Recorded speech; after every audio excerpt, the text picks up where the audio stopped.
매우 중요합니다. 보화는 많은 사람들이 탐을 냅니다. 그래서 보화는 모든 사람들에게 귀하기 때문에 절대로 숨겨져 있고 발견하기 어려운 것이 바로 보화입니다.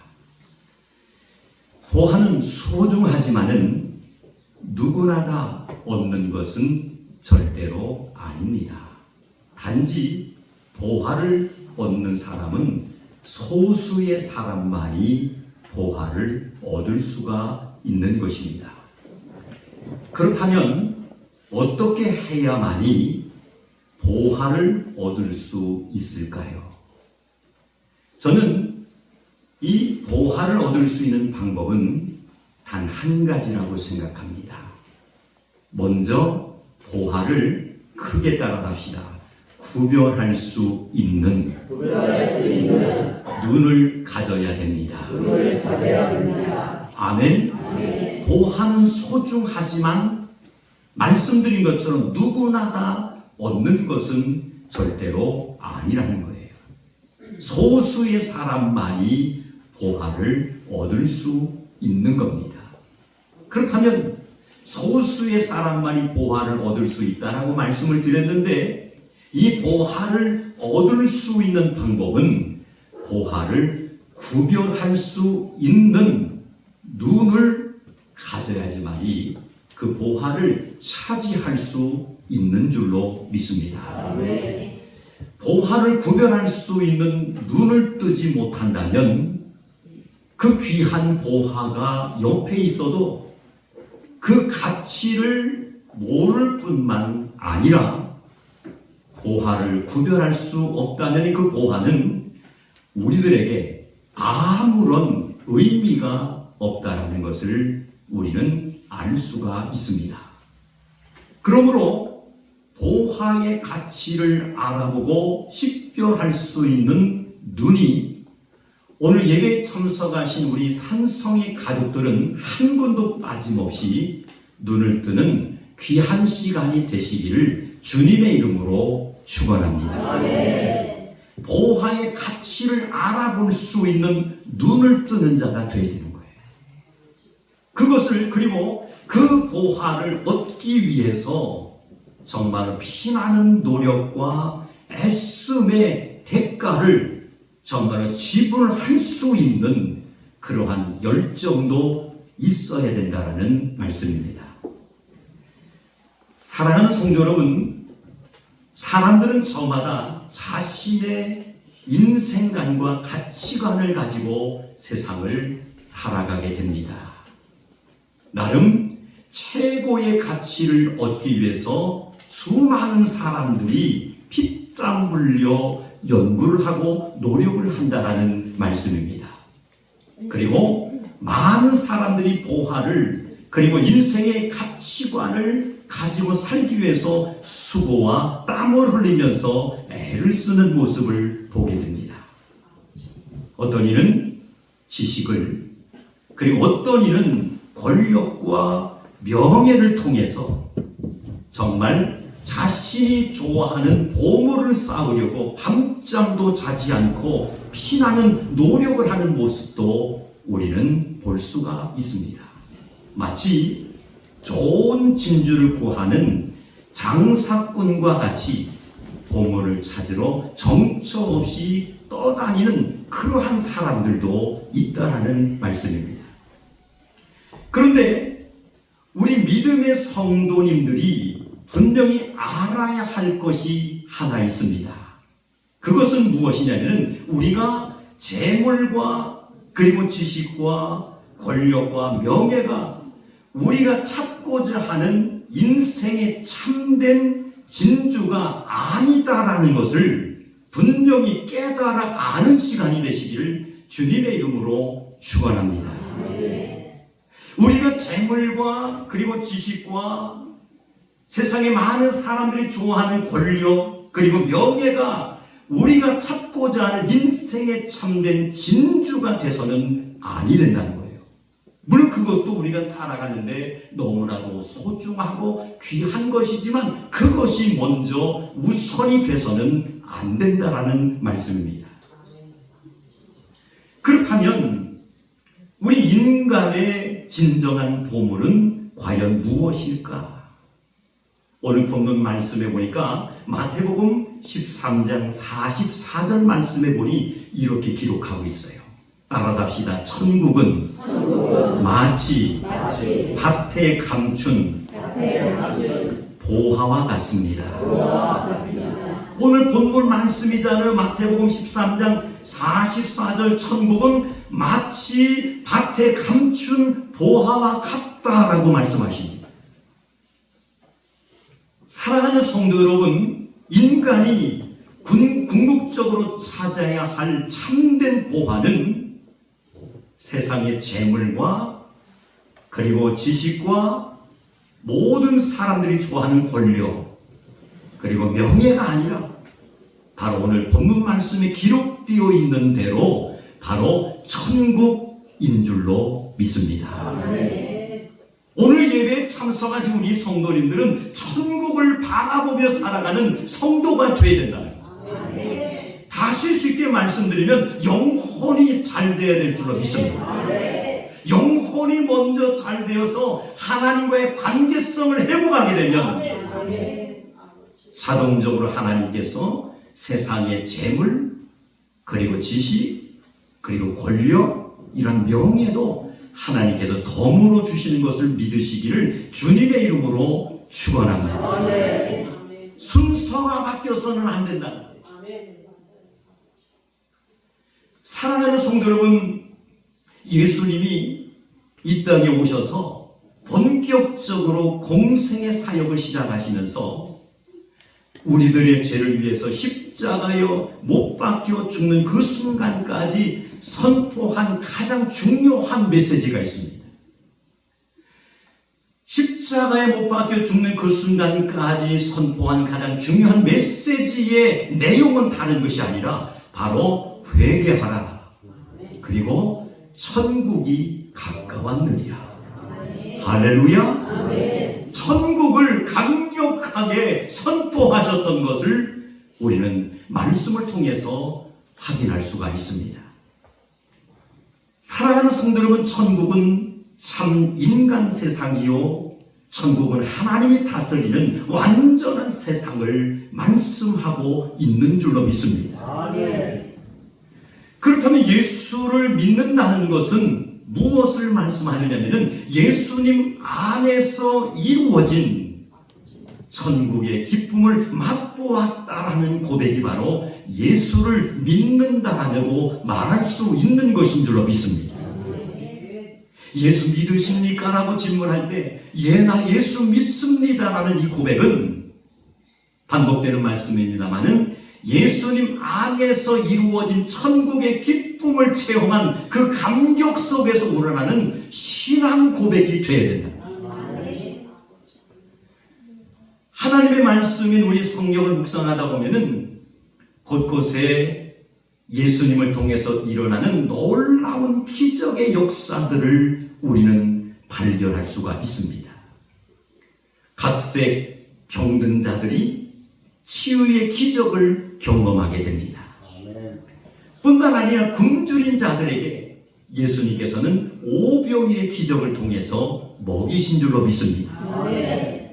그뿐만 아니라 우리가 말씀을 다 드릴 수는 없지만 그 시대에 버림받았던 인물들, 사람들이 있는데 그 사람들이 누구냐면은 세리와 창기들이 버림을 받았지. 그 시대에 버림받았던 이 세리 그리고 창기, 죄인들은 물론이고 예수님 안에서 그들이 환대를 받으며 참 인간다운 경험을 하는 놀라운 역사를 우리는 공생애의 사역을 통해서 분명히 확인할 수가 있습니다. 누가복음 19장 하면은 여리고 삭개오에 대한 말씀이 자세하게 기록되어 있습니다. 누가복음 19장 1절로 10절 말씀이죠. 이 말씀을 우리가 이제 통독하다 보면 삭개오가 예수님을 결정적으로 만나는 장면을 우리는 묵상할 수가 있습니다. 예수님을 만난 삭개오는 어떻게 됩니까? 그의 인생이 180도로 바뀌는 하나님의 큰 역사를 경험하게 된 줄로 믿습니다. 그의 인생이 예수님을 만남을 통해서 잠시 일부만 변화된 것이 아니라 180도 바뀌어지는 하늘의 역사가 나타났다는 거예요.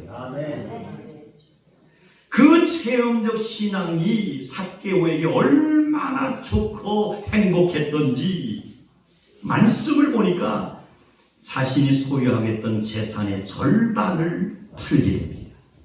이게 쉬운 일이 아니지요. 재산의 절반을 팔아서 가난한 사람들을 도와주면서 나누어 주기 시작합니다. 얼마나 예수님을 만난 그 감격과 기쁨이 컸던지 불의하게 빼앗고 모았던 수많은 재산을 예수님을 만난 뒤에 천국의 소중함을 알고 천국 백성의 삶을 살기 위해 그토록 소중히 여겼던 정말로 물질을 과감하게 포기하는 엄청난 역사가 나타난 것을 믿으시기를 주님의 이름으로 축원합니다. 이것이 바로 성령의 역사입니다. 그러므로 오늘 예배에 참석하신 우리 성도님들의 마음의 성전 속에 주의 영이 함께 하시면 우리의 강팍했던 마음들이 녹아내리고 인본주의의 삶을 살았던 모든 삶을 청산하고 신본주의의 삶을 살아가는 기적이 나타나는 것을 믿으시기를 주님의 이름으로 축원합니다. 우리 기독교는 변화의 종교입니다.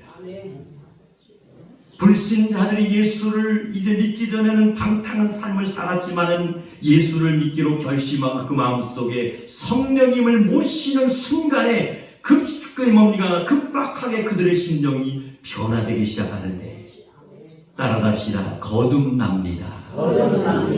할렐루야. 거듭남의 역사가 나타나는 거예요. 그의 모든 행동과 언행 심사가 급속도로 바뀌어지기 시작하는 거예요. 예수님의 모습으로 변화된다는 거죠. 이게 바로 성령의 역사인 줄로 믿습니다. 사랑하는 성도 여러분, 천국은 밭에 감추어진 보화처럼 절대로 쉽게 드러나지를 않습니다. 그래서 불신자나 믿음이 약한 자들은 천국에 대한 것을 쉽게 발견하지 못하기 때문에 방탕한 삶을 살게 돼요. 믿음 생활을 한다라고 했지만은 정말로 하나님 앞에 목숨을 걸고 모든 삶의 전폭을 맡기는 삶을 살지 못하는 그런 안타까운 믿음을 가진 사람들도 있다는 겁니다. 그뿐만 아니라 천국은 밭에 감추어진 보화처럼 쉽게 드러나지 않기 때문에 이런 사람들은 천국을 얻으려고도 애쓰지를 않습니다. 그러나 천국의 가치는 이미 예수님 안에서 밝히 드러나고 있는 줄로 믿습니다. 예수님 안에서 천국이 드러날 뿐만이 아니라 예수님 안에서 천국이 드러남을 통해서 천국이 있음을 우리가 체험하고 또한 그것을 통해서 하나님 영광 돌리는 삶을 살아갈 수가 있는 줄로 믿습니다. 사랑하는 성도 여러분, 예수님 안에는 새로운 생명이 가득한 줄로 믿습니다. 예수님 안에는 참 구원이 있고 예수님 안에는 참된 진리와 영생이 있는 줄로 믿습니다. 그러므로 그 신기하고 놀라운 천국을 우리가 발견했다면은 자기의 모든 소유를 팔아 보화가 숨겨진 밭을 산 사람처럼 우리 역시 모든 것을 투자해서 그 천국을 반드시 얻는 그러한 성도가 돼야 될 줄로 믿습니다. 우리 모든 것을 투자한다는 것이 무엇입니까? 조금 전에 우리 권사님이 기도하신 그 내용처럼 나의 생명까지도. 별로 아멘도 안 하네. 나의 생명까지도. 할렐루야. 아버지께서 정말 필요로 한다면은 그러한 결단도 있어야 될 줄로 믿습니다. 내가 소중히 여기는 물질도, 그리고 내가 가진 모든 재능, 시간까지도 아낌없이 정말로 드릴 수 있는 결단이 우리들에게 있어야 할 줄로 믿습니다.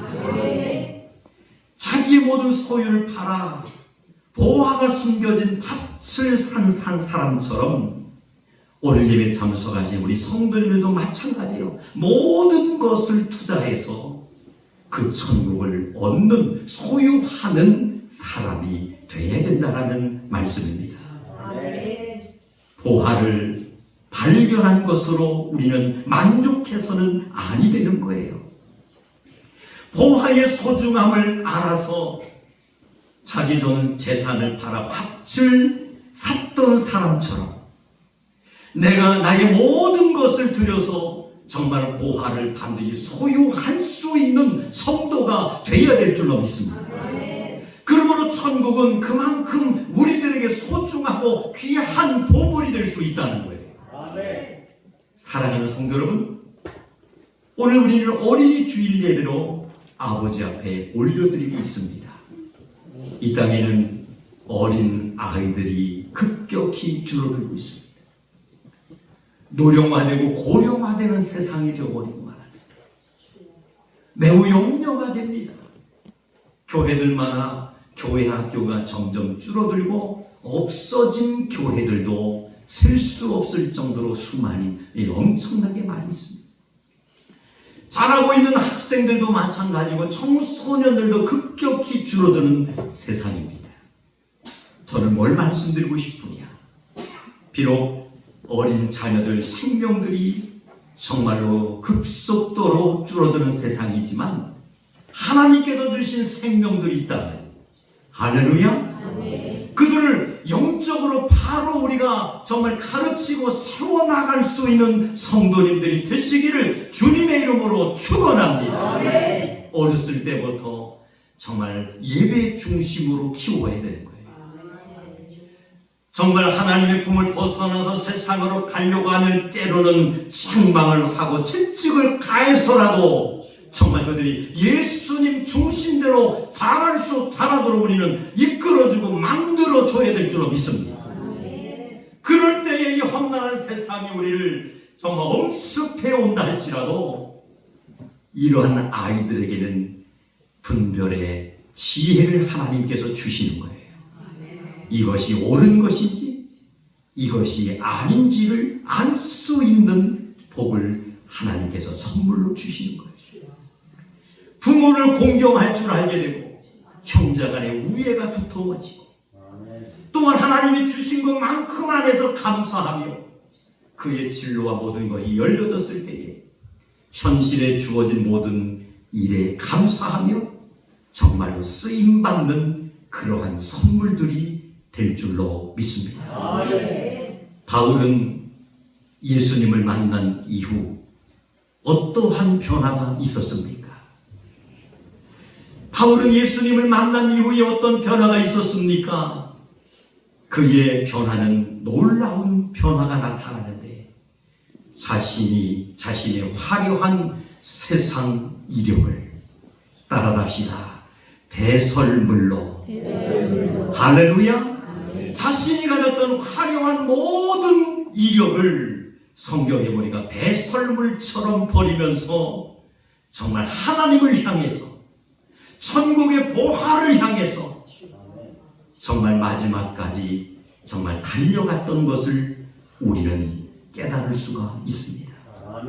사랑하는 성도 여러분, 이 시대에 참 그리스도인은 어떠한 사람일까요? 우리 인생의 참 보화가 천국임을 분명히 아는 사람이 이 시대의 참 그리스도인인 줄로 믿습니다. 아는 것으로 그치지 않고 그 천국을 얻기 위해서 나의 모든 것을 정말 포기할 수 있는 사람이 이 시대의 참 그리스도인인 줄로 믿습니다. 대가를 지불해야만 보화를 얻을 수가 있습니다. 너는 지금 천국을 얻기 위해서 어떠한 대가를 지불하고 있습니까?